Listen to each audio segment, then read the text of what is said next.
Hello, Internet. Welcome to the Questionable Podcast. I'm your host, Magdiel Lopez, and today I have a little pitch for you. Do you need a temporary solution to a permanent problem?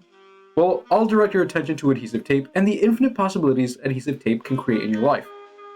The reason I claim tape is such a powerful tool is the affordability, efficiency, and versatility of tape. Let me give you an example. If your parents are divorcing and you tape them to a chair, they're now forced to face all their problems. You procrastinate often and you tape yourself to a chair, now you have to face all of your problems.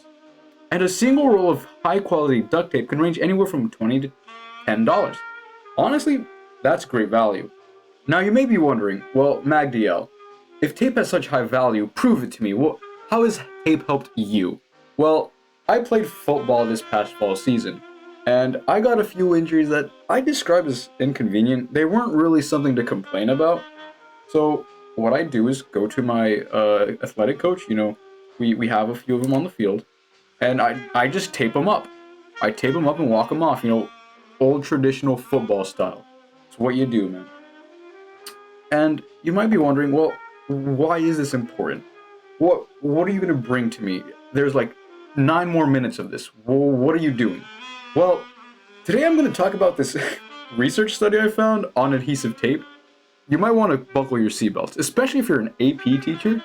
Not calling anyone out, of course, but I have a thesis statement, all right? I did research, and I'm bringing you value so that you don't have to research, all right? I'm also doing homework, $5 a piece, or I'm still figuring out the pricing, but do your homework, I guess. No, anyway, I found this research study to provide evidence for a thesis, all right? Tape, in any and all forms, is a valuable tool in the progress and structure of society. Now, whether we want to admit it or not, we all live in a society and we have to take care of each other. This is where this really interesting study comes in. I was just having a good laugh with some of my boys, and then I decided to dig a little bit deeper. The joke was about tape, by the way. The joke was the divorce joke at the beginning of this episode. But I was just having a good laugh, and then I was like, what good is tape? Tape has always just kind of been annoying in my existence. What value can tape offer me? So I did a little bit of research, I did a little bit of digging. Thanks to, public schools, you did one good thing for me. You've allowed me the ability to actually do interesting research for once. I went into your databases, my public schools databases, and found this really interesting government-sourced research study on tape and how 3 cents worth of paper and tape can help diagnose diseases. Here's the little summary for you, okay, so that you can start getting an idea of what we're going to be talking about. So here we go. Using paper and adhesive tape, scientists have developed an inexpensive device to analyze bodily fluids for signs of disease. The low-tech diagnostic tool could bring tremendous benefits to public health in poor nations.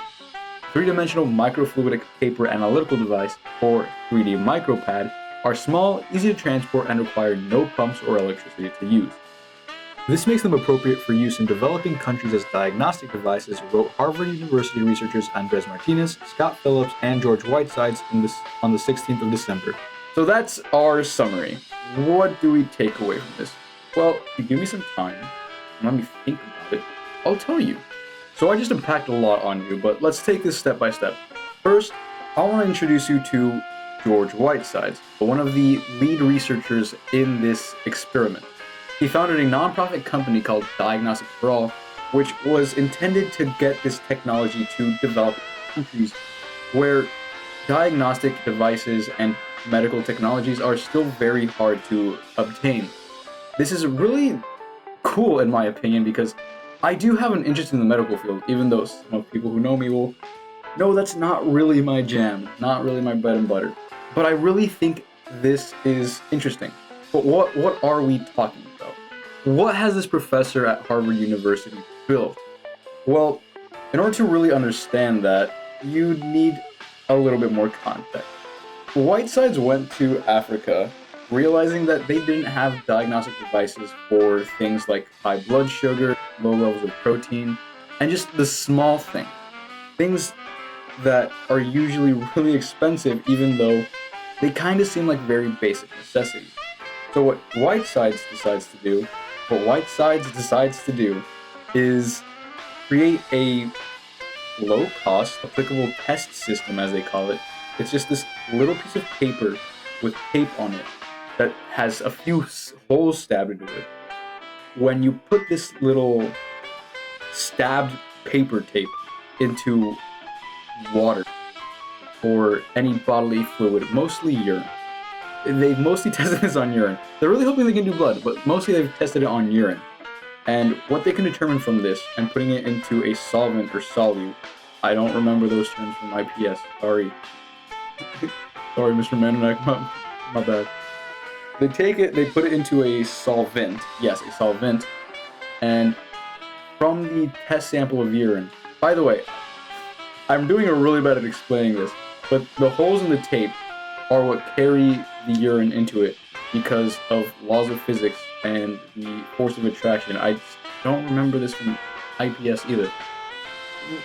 Water is sticky, despite what you may think. Water is sticky. So it sticks to the holes in the tape, and by putting it into a solvent, you can find different levels of protein, sugar, and nutrients in the body. This is really cool because most people would have never thought to take tape and put it in pee, put it in urine to find out if I have low blood sugar or low levels of protein or if I have an iron deficiency.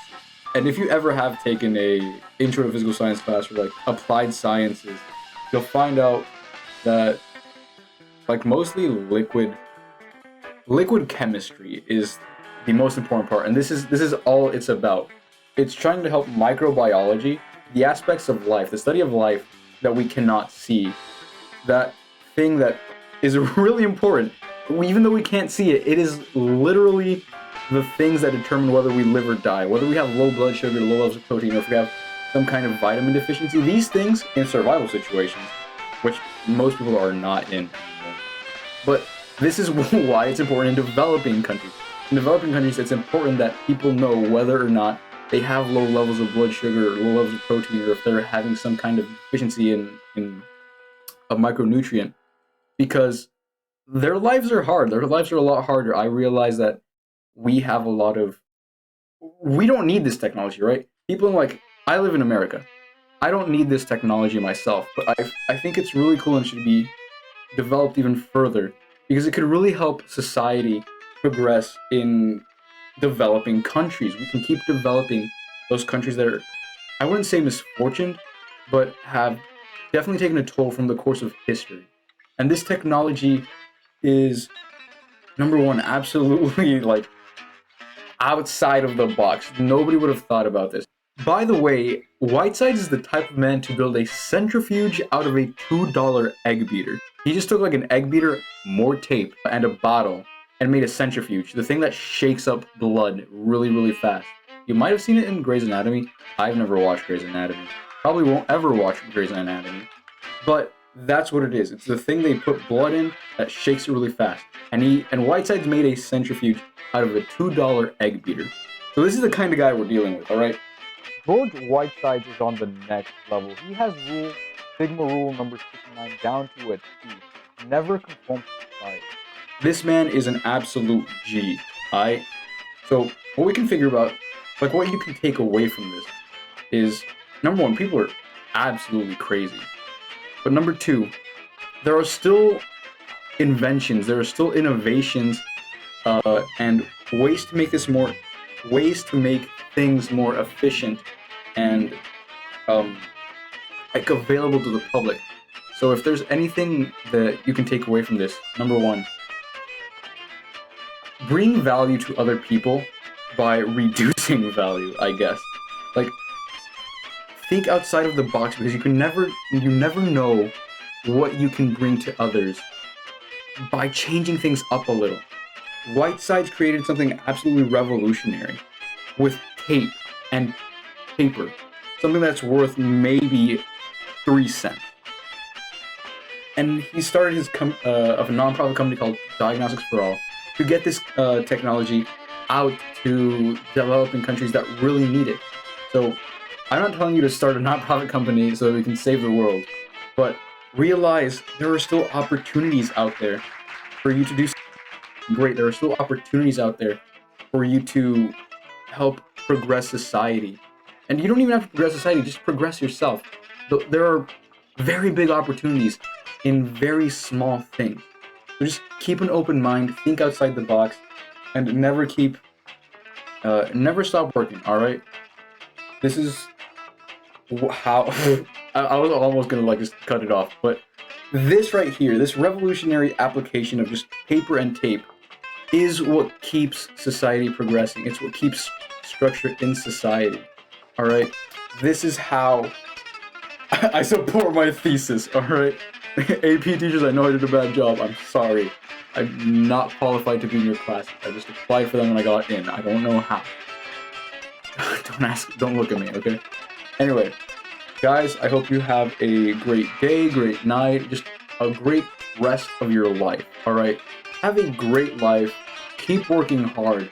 Remember, there are opportunities literally everywhere. Just keep an open mind and think a little bit outside the box. You'll never know what you'll find.